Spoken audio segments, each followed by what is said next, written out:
freedom of movement will end as soon as Britain leaves the EU, the immigration minister has said, as the government prepares a survey on the benefits of migration from the bloc.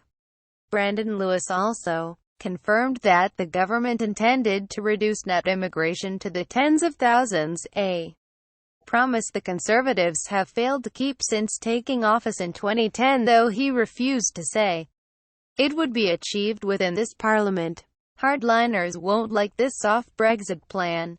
Tough. We have little choice. Simon Jenkins. Read more. Free movement of labour ends when we leave the European Union in the spring of 2019. I'll be very clear about that, Lewis told BBC Radio 4's Today program on Thursday. Obviously, there's a period of negotiation we're going through with the European Union at the moment, but we're very clear that free movement ends. It's part of the four key principles of the European Union. When we leave, that by definition ends, Lewis said.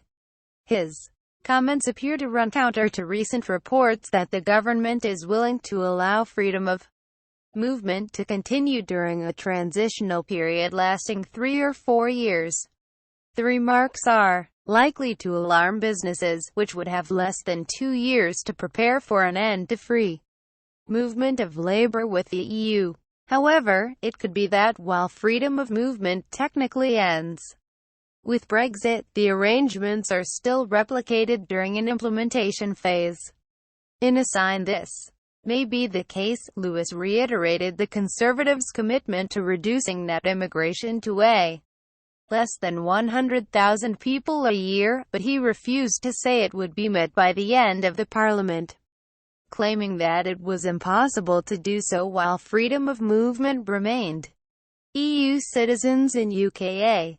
Senior cabinet source told The Guardian and others newspapers a week ago that it was generally accepted within the cabinet that freedom of movement of people for up to 4 years would be part of a Brexit transition deal. The source said ministers hoped to offer some certainty to British businesses by agreeing a 2 to 4 year transitional deal with the EU quickly.